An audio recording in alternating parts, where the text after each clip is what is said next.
You're listening to Southern Fried Sports with Travis Reier on Tide 100.9 in Tuscaloosa. This is Southern Fried Sports with Bama Online senior analyst Travis Reier on your home for Alabama sports. Tide 100.9 and streaming on the Tide 100.9 app.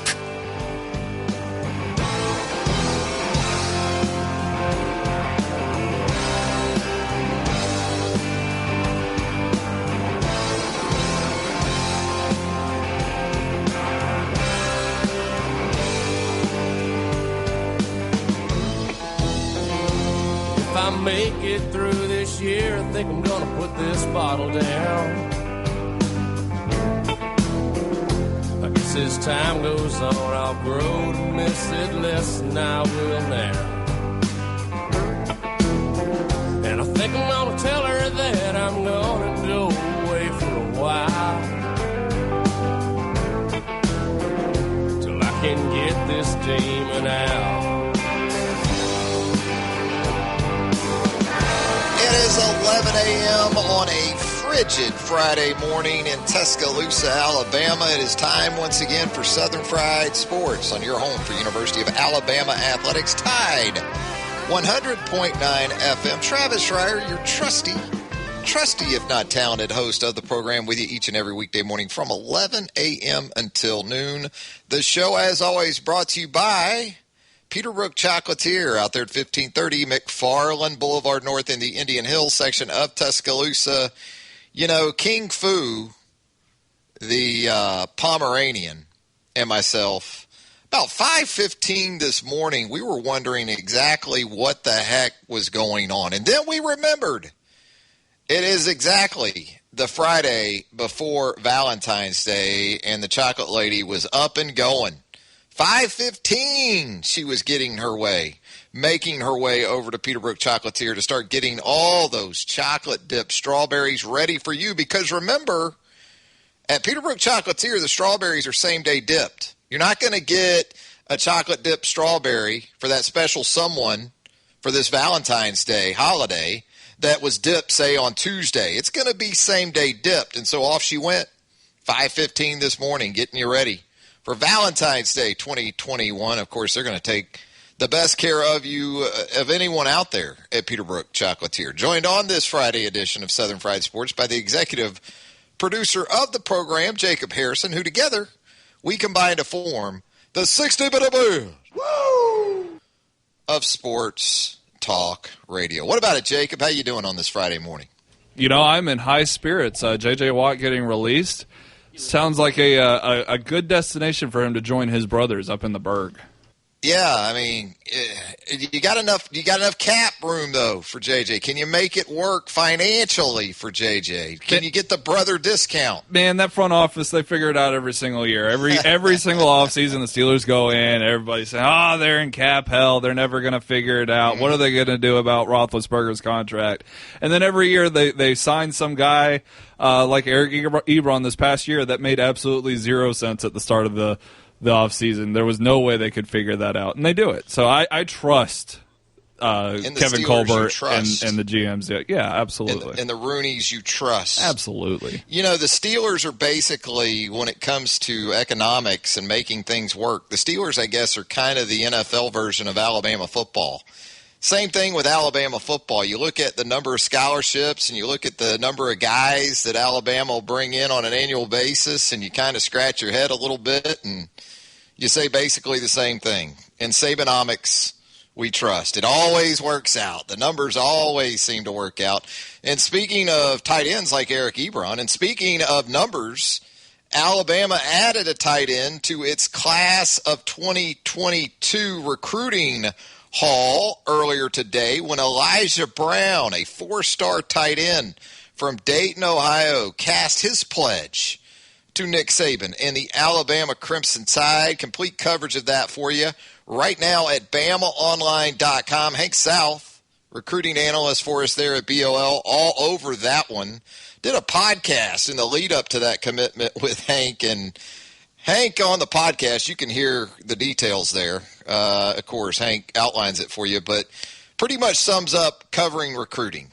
Haven't done it in a long time, but I certainly can relate. Great story, great insight into Hank South sort of stumbling upon Elijah Brown and this pending commitment that was on the way for the Alabama Crimson Tide here in the last week. So Elijah Brown, 6'5", 230 pounds. You go and you watch his clips from his sophomore and also his junior seasons on the prep level, and a lot like so many of these other new wave tight ends, I guess you could say. He does play inline some in high school, but more often than not, what you see is a guy who's flexed out, a guy who is outright split out from time to time. They move him around. They use him in sort of that move role as an H-back. So it looks like a lot of versatility, and it's a position where Alabama has continued to need to add quality numbers.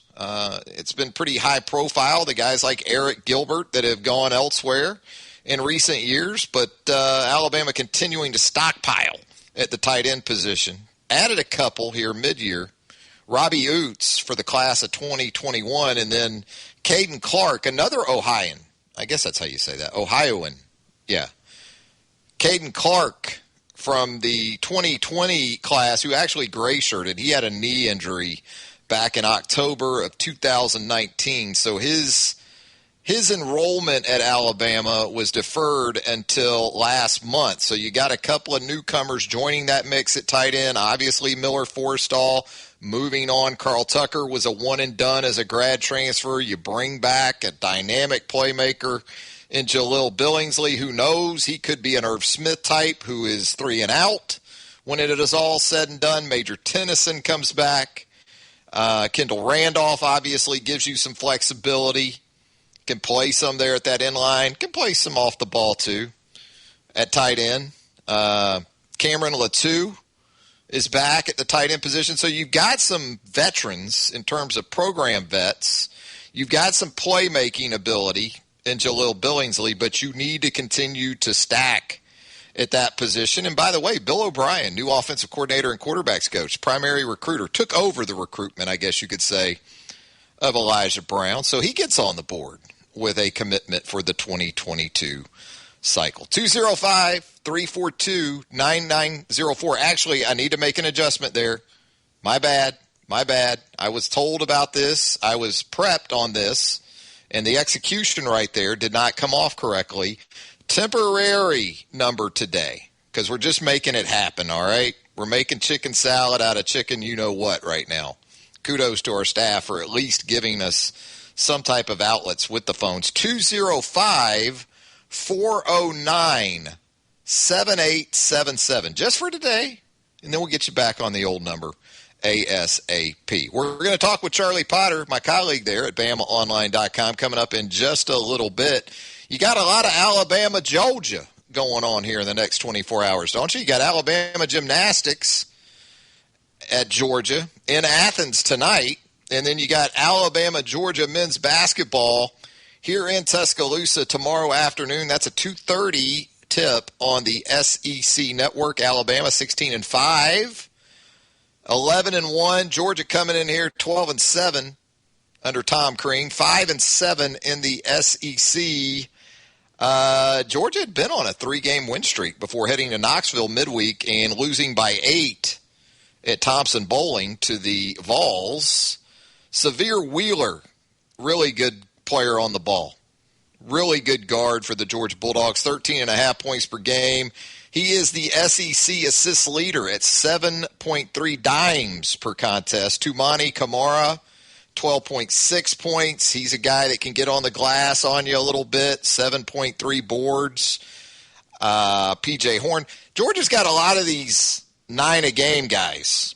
You know, they got a lot of these 9-a-game guys. P.J. Horn, 9.2 per game. Andrew Garcia, 9.8 per game. Justin Keir, 9.9 per game. So there you go. You're going to have a lot of that in here tomorrow afternoon. The Dogs averaging 77.8 points per game. That's a tad below the near 80 per game that the Alabama Crimson Tide is averaging per contest. Not a great three-point shooting team in the Georgia Bulldogs. Not terrible either. Right around 33% from three. Now, they prefer not to resort to the volume of threes that Alabama has no problem dialing up Alabama has taken nearly twice as many threes on the season as has Georgia. So something to keep an eye on there. Now, Alabama has played a couple more games this season than Georgia as well. From the Alabama perspective tomorrow afternoon, obviously the health of Herb Jones. And I think we'll hear from Nate Oates around noon. About the time we go off the air, a little bit after that, Nate Oates typically will update the media on the eve of a game. You wonder about Juwan Gary and the shoulder, the upper extremity issue that he had very early in that start against South Carolina on Tuesday night. For Alabama, at this point, as we've talked about the last few days, take care of business at home, man. Beat Georgia, beat Vandy, beat Auburn, and you're pretty much going to be home as the SEC regular season champ. Speaking of basketball, I made my way down to Coleman Coliseum last night. It was a big one for the Alabama women's basketball team, hosting Ole Miss. And Ole Miss, if you haven't paid attention, Coach Yo over there, she's recruiting at a high level, brought in a really good transfer from the University of Maryland in Shakira Austin, and Austin was extremely difficult on Alabama last night. Alabama just didn't have enough juice early in the game, fell behind by double digits, came out to start the third quarter, had some energy, had a really good quarter, outscoring Ole Miss 21-8, but then a 12-0 run from Ole Miss there in the fourth quarter pushed the Rebels back ahead, and Ole Miss gets the job done last night at Coleman on the road by 5. So Alabama women's basketball now at 5-6 in the SEC, and still, even with losing 4 in a row, very much in the picture for the women's NCAA tournament. Got to win at Auburn on Sunday, though. I mean, this is an Auburn team on the women's side that hasn't won a game in the conference. You got to win on the road. Now you really need to pick up these next 2 road games because Florida's not a great team either, although the Gators did upset LSU on the road last night. So no gimmies at this time of year. And when you don't have great depth, this is when it seems to show up the most. And that's been the issue for Alabama women's basketball throughout the season. A lot of pressure on Jasmine Walker and Jordan Lewis and those first 3 or 4, Ariah Copeland, Megan Abrams, to really carry the load. And even if they're just a little bit off, and in Alabama, like the men's team, relying on that three-point shot to a large extent, made just 4 last night in that loss to Ole Miss. Hey, the NFL just dominates, doesn't it? I know Jacob Harrison doesn't have a problem with that, by the way. Big news today. You had Trevor Lawrence holding his personal pro day up at Clemson because he's about to undergo surgery to his non-throwing shoulder, his left shoulder. So you had Urban Meyer up there in Clemson this morning. You had a lot of the NFL decision makers convening upon the upstate of South Carolina to check out Trevor Lawrence before he undergoes that procedure on that shoulder. How about Urban Meyer? If you watched the coverage this morning, Urban Meyer was literally the center almost. I mean, he was right in the middle of the throwing this morning up there at Clemson. And so Lawrence does that. Feels like a formality. He's going to be a Jacksonville Jaguar. I don't think anybody doubts that at all. But you had complete blowout coverage on the NFL Network. And I'm down with it. I watched the coverage. But did we need 3 analysts? Did we need 3 analysts on the coverage, Jacob Harrison, to take us through Trevor Lawrence throwing against air? We had a host, and we had 3 analysts to watch and pour over Trevor Lawrence throwing 52 passes against air this morning. That's what we had. Don't we just need a host to bring us in and take us out, and then 1 analyst to just kind of give us an idea of what the workout entails, and then just let the workout do the work? Yeah. But, man, we love to analyze things up. And I'm an analyst, and I thought it was overanalyzed. Yeah, that's what you had up in Clemson this morning. You also, J.J. Watt, as Jacob Harrison excitedly touched on earlier, and the Texans part ways. I think that was sort of a graceful exit for Watt? Because were the Texans really going to pay him $17.5 million in 2021? Maybe, I guess. And by the way, Jacob Harrison, maybe he can play center for your Pittsburgh Steelers, because Marquise Pouncey and his brother Mike, pretty cool to see twin brothers simultaneously announce their retirements from the NFL, like was the case this morning. A couple of former Florida Gators in the Pounceys, really good pro careers too. That's a big hole for the Pittsburgh Steelers. Landon Dickerson, 3rd round.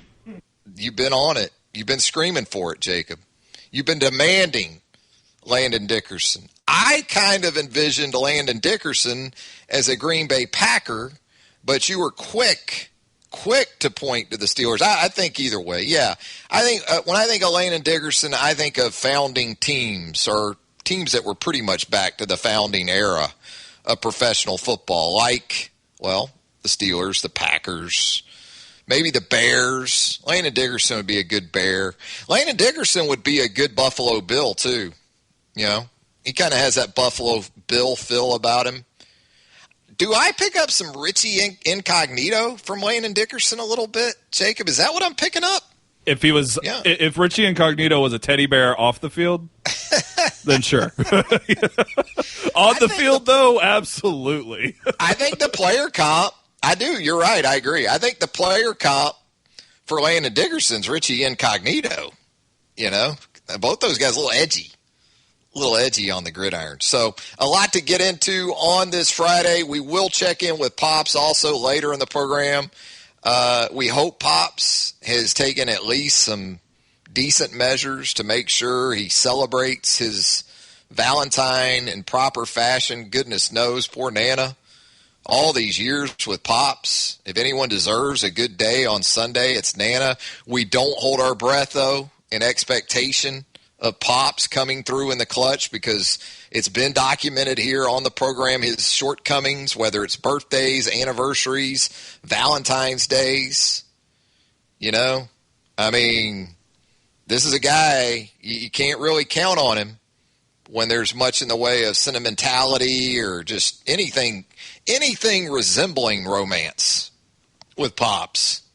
You know, is going to come up.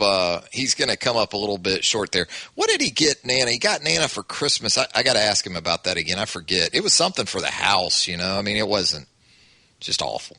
We're going to head to our first break. When we come back, Charlie Potter of BamaOnline.com will join us. We'll continue to talk some Alabama, Georgia for tomorrow. We'll talk some Alabama football with Charlie Potter as well. All that and more when Southern Fried Sports returns on a Friday, presented by Peterbrook Chocolatier, right after this. From the University of Alabama, this is Crimson Tide Today.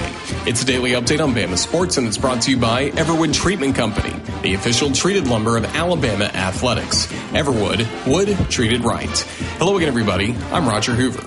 Alabama softball has scheduled 3 games for this upcoming weekend, including contests in Montgomery, Alabama against Alabama State and Notre Dame, plus a home doubleheader against Louisville. The Crimson Tide will play 2 games at the Stinger Classic, starting on Friday at 5 p.m. Central against tournament host Alabama State. Alabama returns on Saturday, February 13th at 4:30 p.m. Central to face Notre Dame. Then on Sunday, the Tide will host Louisville on a doubleheader starting at noon Central at Rhodes Stadium. Games in Montgomery are limited to player pass list, and no fans will be allowed into Sunday's contest at Rhodes Stadium. The 2 games in Montgomery will be live streamed, but none will be available on Sunday. For more information, visit RolledTide.com. I'll have more in a moment. Everwood Treatment Company is wood treated right. Everwood is the most technologically advanced pressure treated wood available. That means no rotting, no decay, no problems. Just wood treated right. Everwood is your treated wood source and the official pressure treated lumber of the Alabama Crimson Tide. If you're looking to add or replace decks, outdoor structures, or commercial jobs, choose Everwood for wood treated right.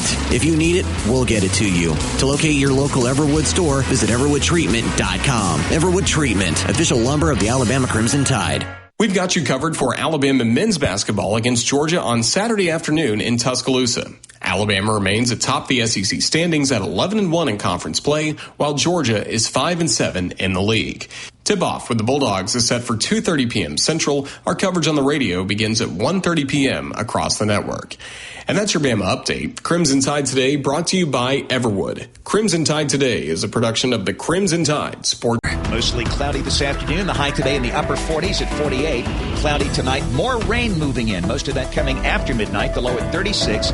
Tomorrow, cloudy and cold. Rain during the morning, diminishing by afternoon. The high at 44. I'm James Spann on the ABC 3340 Weather Center on Tide 100.9.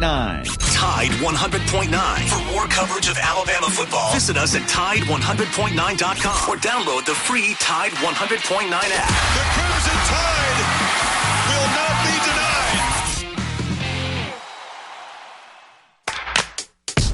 My name is Cupid Valentino, the modern day Cupid, and I just want to say one thing. Happy Valentine's Day.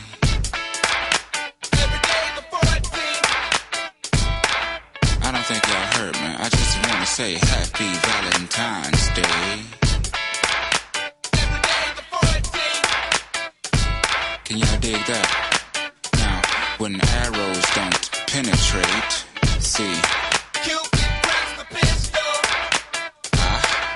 Yeah, now look at here, he shoots straight for your heart. Now, and he won't miss you.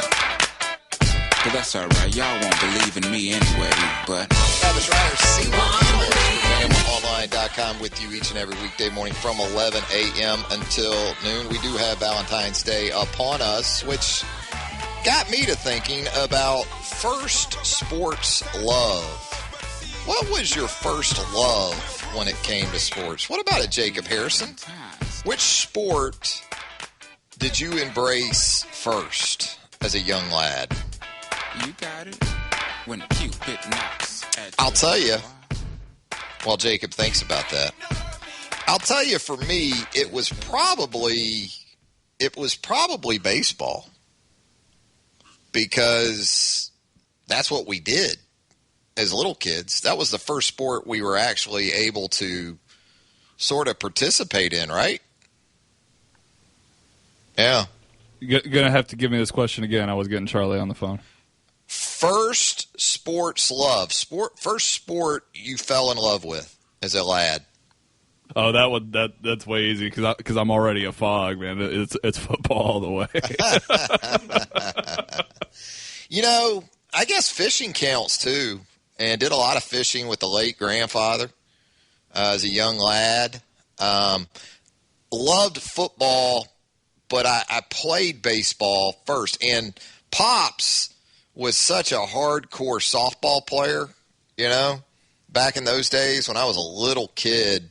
It seemed like every weekend from Memorial Day through Labor Day, we were either on the road with him at a softball tournament somewhere around the Southeast, or he was at a softball tournament somewhere around the Southeast. So I literally, some of my first recollections of sports are in bleachers at softball parks, whether it was Atlanta, maybe Montgomery, or Orlando, Jacksonville. And sometimes at 2 or 3 o'clock in the morning, because they'd have these rain delays at these tournaments, so you'd be pushed back and playing all kinds of crazy. That's some of my first memories. I'll say this: I don't know if pro wrestling counts, but religiously tuned into Gordon Solie on Saturday mornings. Absolutely. Gordon Solie, and then that would go into the NBC Game of the Week for baseball with Joe Garagiola and Tony Kubek on the call. And so I'd go from Gordon Solie to those guys so it was probably baseball, but it evolved into football. It became football for me, yeah. Let's ask Charlie Potter. Charlie Potter of BamaOnline.com joins us now. Charlie Potter, what was your first sports love? And is it still your first love? Is it still your primary love? Is it your favorite all these years later? Yeah, I'd say so. I've always loved football first. I played flag football in elementary school. My dad was my coach. We had a good run for 1 year as the Raiders. You had the black and silver, and then for whatever reason we got unlucky and were the Browns for the next 2 years, which wasn't that cool. But they had a very simple offense. I was one of those fast little skinny kids, so I played running back. And then, I played in middle school. I played ninth grade. I played JV. I played varsity. There was a time, I believe it was 10th grade. A lot of my friends quit, but I played it because I just love football. So, went out there as a 10th grader, got beat up by the varsity kids. But, it's not the only sport I love, but, I like the team aspect. My dad loves football, and heck, even now, what I'm doing right now, covering the team and traveling to games, there are times when, we didn't do it last year, obviously, because of, the pandemic, but I try to get my dad to go with me to one game, and, he'll go and just get a seat in the crowd and wait for me to get out of the press box. So it's a fun game. I played baseball when I was little, but I found out that just wasn't for me. I never played basketball from a team aspect, but I've always loved watching basketball. And, I guess that's the big three, but football has always been number one for me. Yeah, that's cool. You had the good bond with the on the fraternal side there very early on. You're lucky because at your age they started the flag football where you could start playing at that level, I guess, when you were probably 4 or 5 years old even. Whereas when I was a kid, it started with Pop Warner, and we didn't have even Mighty Mites. They ended up having what they call Mighty Mites, I guess, for even 5-year-olds back then. But I think it was 7 or 8 you had to be. Whereas, baseball you could play a little bit earlier. So I guess access has a lot to do with it too, when you can really first get involved. And speaking of access, what about Nate Oates? Are we going to hear from him coming up here in just a little bit, Charlie, in regards to, once again, the health of this team, I guess, first and foremost? And as we saw in the win over South Carolina Tuesday night, Juwan Gary now added to that list. Yeah, he's going to talk at about noon today via Zoom, and so we'll get an update on Juwan Gary and the rest of the injuries. But it really is a shame for Juwan because he got his first start. You're playing on the road at South Carolina. He's a guy from Columbia, so he's back in his hometown. He's got some family in the crowd, and he doesn't even make it to the first media timeout and goes down with a shoulder injury. And Nate has already told a couple of outlets that he's going to be doubtful for the game, so I wouldn't expect him against Georgia this weekend. But we'll see after further testing what the deal is with Juwan, because he was giving Alabama some good minutes, especially with Herb Jones banged up, with Jordan Bruner still out with that meniscus injury, and it's bad timing all around, really, and unfortunate for him. Hopefully he can bounce back and he's not out too long, but.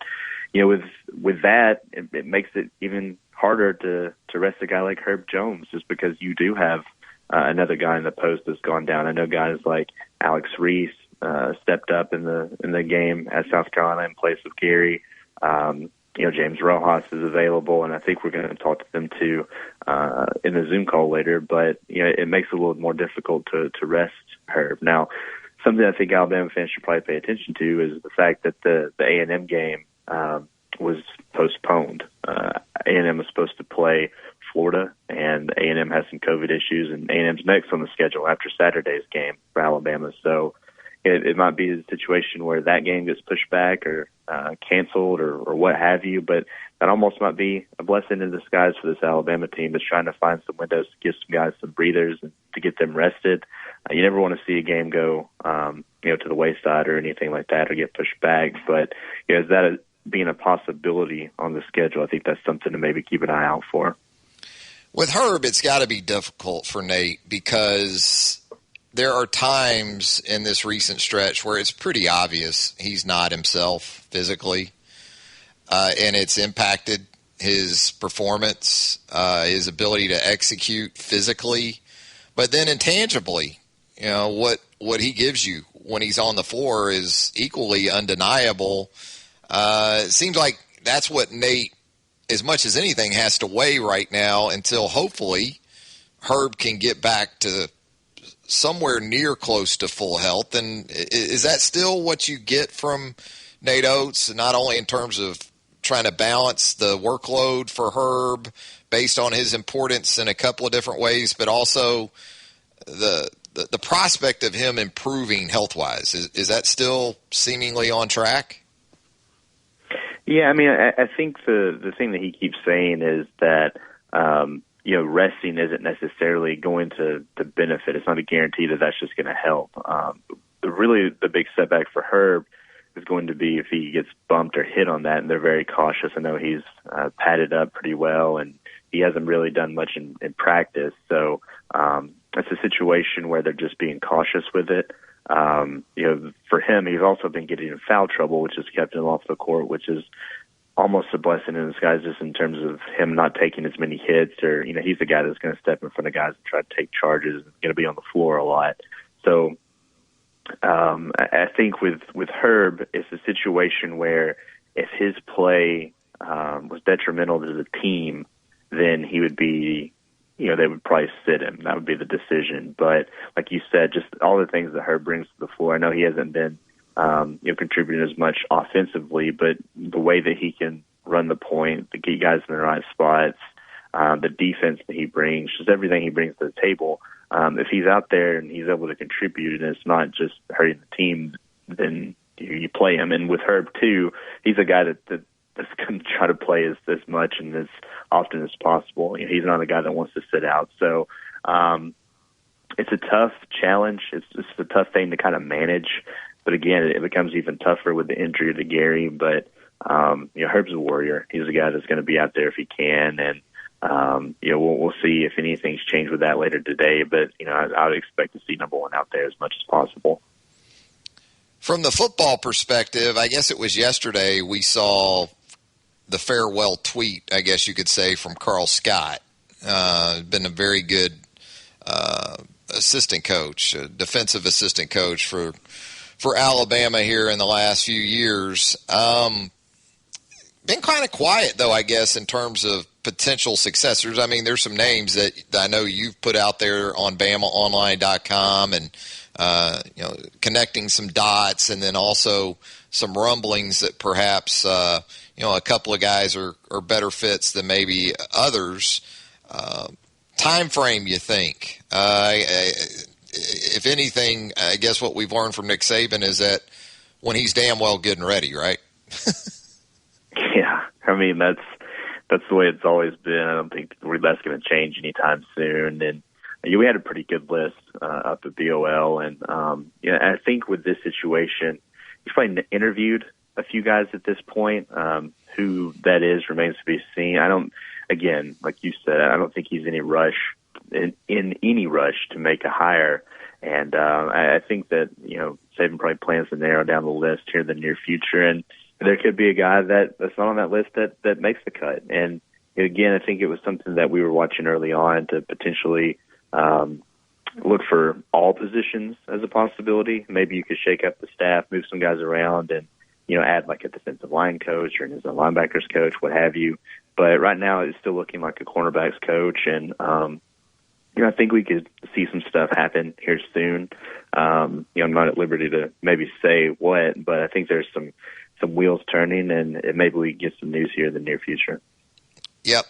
I also know you're doing the re-rankings of Alabama's most important players for 2020, where you go back to your initial rankings of those 25 players and offer a re-ranking. Looks like with number 20, Emil Ekiyor, you pretty much had him in about that same neighborhood going into the season. So with that in mind, Emil Ekiyor as a starter, wire-to-wire starter for the Alabama offensive line there in 2020, lived up to expectations, I'd say. Yeah, he did. That was something that last year we were really talking about, is just that fifth piece to the offensive line, because you had four starters returning, and for a long time we thought that Emil was going to be the guy at guard, especially with Evan Neal likely kicking out to tackle, and that's what happened. And you're right. I mean, he came in, he won the starting job in fall camp, and it was a nice compliment to those four returning starters. He's a guy that I think he played in 11 games before this season, so he wasn't a stranger to the field, but he found that new home between Landon Dickerson and Evan Neal, and I think he played more than 800 snaps, and he only missed one assignment and committed one penalty. And they gave up a few sacks, 2.5 to be exact. But, I think with what they had leaving in Jedrick Wills, who was a first-round draft pick, to come in and to really not skip a beat and to help this team win the Joe Moore Award and be a big reason for the offense's success. He was ranked 23 in our rankings last summer, so I bumped him up a few spots to 20. Now it's going to get tough. These are always fun to do, looking back on, how guys performed over the 2020 season, really before you turn the page to spring practice. And, I think for Emil, he's a guy that lived up to expectations. And now, you look at this summer, whenever I rank the players for 2020, I think he'll be, a little bit higher than the number 20 going into the next season. Well, Charlie, as always, my man, we appreciate the time. Hope you have a great Valentine's weekend, as it turns out this year. You and the bride, I know she, with her work as a nurse, it's kind of hit and miss a little bit, but enjoy the weekend, my man. We'll do it again next week. Appreciate it, man. Thanks for having me. There he goes, Charlie Potter. BamaOnline.com does an outstanding job as our senior beat reporter there at BOL, a veteran of the Alabama beat, no doubt. If you haven't already, give Charlie a follow on Twitter at Charlie_Potter, P-O-T-T-E-R. Back with more of a Friday edition of Southern Fried Sports right here on Tide 100.9 FM right after this. You're listening to Southern Fried Sports with BamaOnline.com senior analyst Travis Reier on your home for Alabama sports. Tide 100.9 and streaming on the Tide 100.9 app.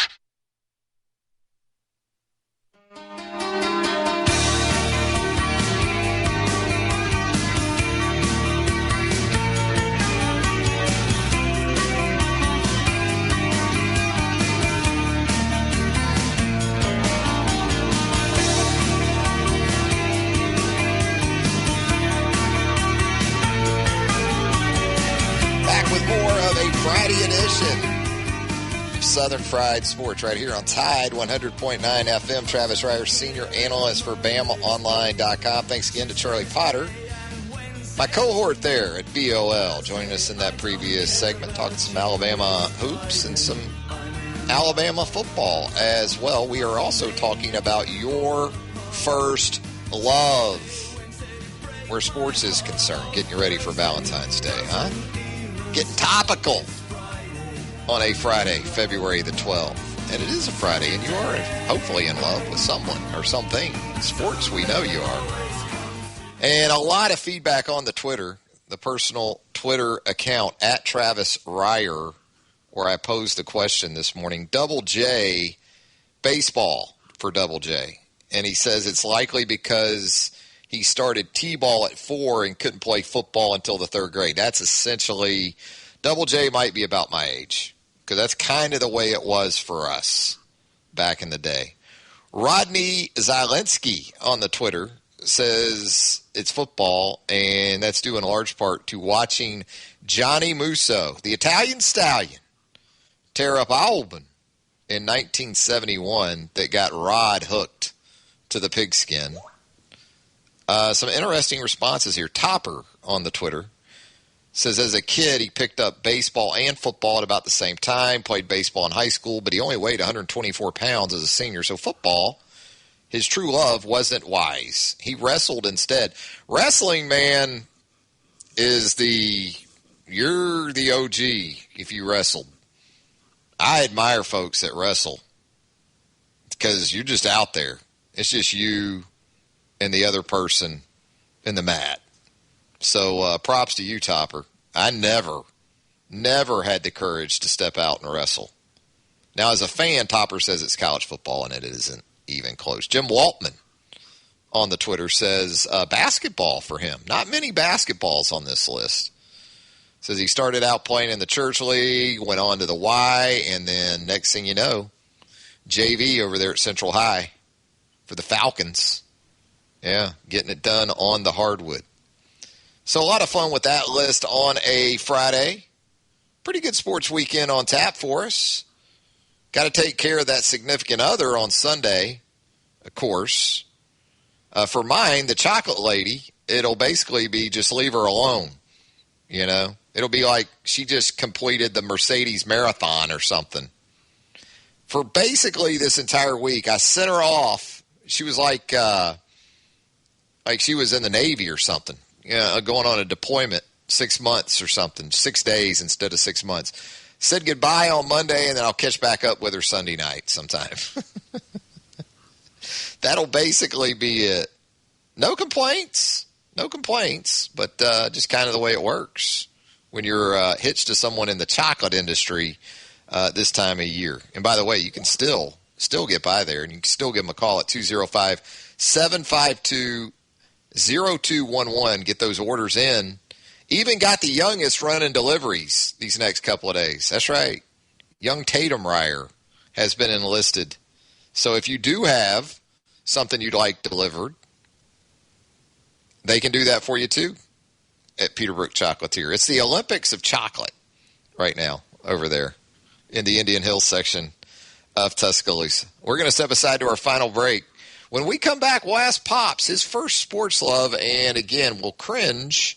But hopefully Pops has made some positive strides in honoring and celebrating Nana on this Valentine's Day weekend. We'll do that with Pops when Southern Fried Sports returns right after this. Mostly cloudy this afternoon. The high today in the upper 40s at 48. Cloudy tonight. More rain moving in. Most of that coming after midnight. The low at 36.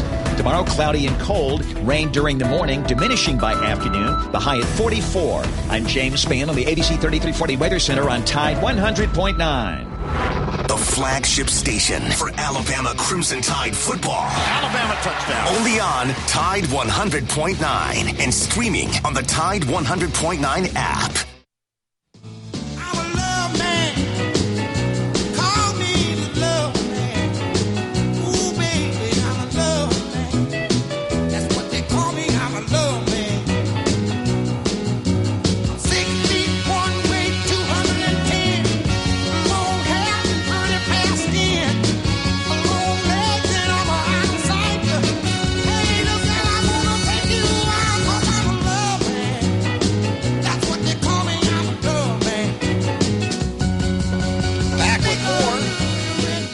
Friday edition of Southern Fried Sports right here on Tide 100.9 FM. Obviously, Valentine's Day is your playlist theme of the day on the program. And if we're going to have Pops, it's probably going to involve some Otis Redding right there with some Love Man. I don't know if that aptly describes Pops, but he does indeed love him some Otis. So there you go, Pops. I love Otis Redding.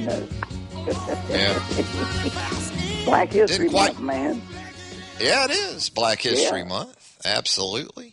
And Otis Redding could get it. There ain't no doubt about it. Sam Cooke. Absolutely. No doubt about it. Now, Pops, we're worried about you. What because we know you have shortcomings in the ways of Valentines and birthdays, anniversaries, and the like. Have you made any type of move to secure, something nice for Nana? It's been on my mind. I know I need to. Jeez, Pops. But I'm going to get around to it. It's going to end up being a card with Skittles again. Always at the same place. When Dixie hadn't moved, huh? Yeah. But I will. I will. Yeah. I'm glad you're reminding me. Yeah. I need all the help I can get. Little grab and go in the floral department, some Skittles, and off you go. Find that card. You got to pick that right card out.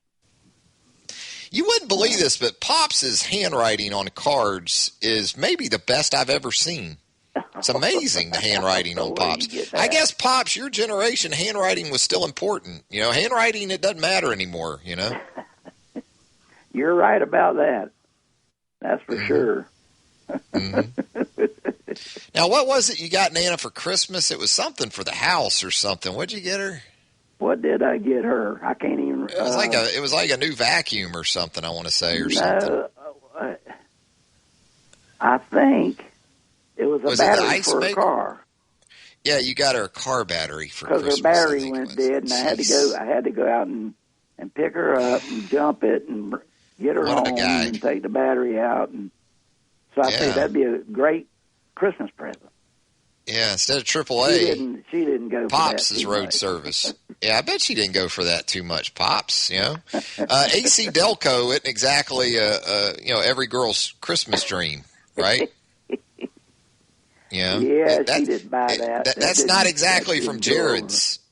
That's not exactly from Jared's. That's not the Lexus with the big bow on it in the driveway, Pops. You see the commercials around Christmas. I It's know, not but that. she loves that little car. It's the battery in the Lexus, but it's not the Lexus. Yeah. Pops, Trevor Lawrence throwing up there for your head coach, Urban Meyer. I missed it this morning. It's supposed to have been on, ESPN. I mean, Urban couldn't have been more on top of Trevor Lawrence this morning. I mean, Really? he was right on. Oh, my God, Everybody I else, wish you would everybody call me and else is reminded on. me. I forgot about it. Yeah. Everybody else is over on the sideline. Everybody else is over on the sideline, but not Herb. Herb's got to be right there in the middle of the broadcast, Got to let everybody know. Oh my God. How did it go?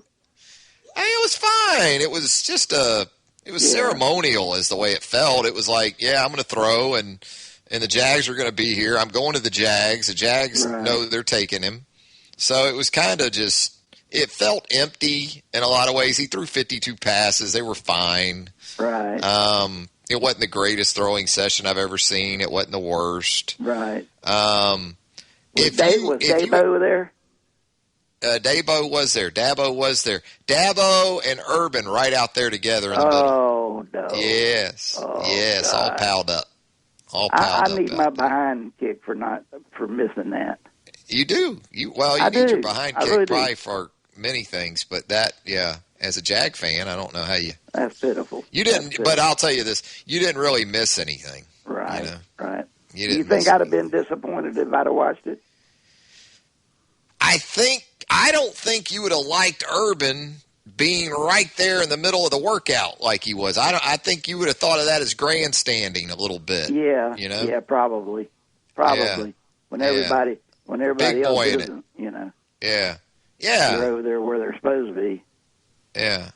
Everybody else is over on the sideline. Hey, Pops, we're talking about first loves where sports are concerned this morning. What was your first sport that you fell in love with? The Army-Navy game, by far. So football. Okay. That's as far back as I can remember when I was a kid. Mm-hmm. And, I mean, Dad, he was in the Army in World War II, and he didn't miss that Army-Navy. And I can remember sitting and watching that black and white TV, and as soon as that game was over, I'd go outside and play football. All right. See, I'd have guessed baseball. First sports event that I ever, as a kid. Yeah. I would have guessed baseball with you. I didn't know that. Well, baseball was big, but I mean, as far as chomping, because back in those days, sports weren't on every day. The Army-Navy game and the weekly NFL game, which the Redskins were on every Sunday. Yeah. And Washington football team. Yeah. The Washington Redskins and Lenny Moore and all those guys. But the Army-Navy game has always stuck with me, and to this day, it's still my Super Bowl. I love the Army-Navy game. Now, do you remember your first love in general, as far as a little Valentine, your first Valentine? Do you remember her?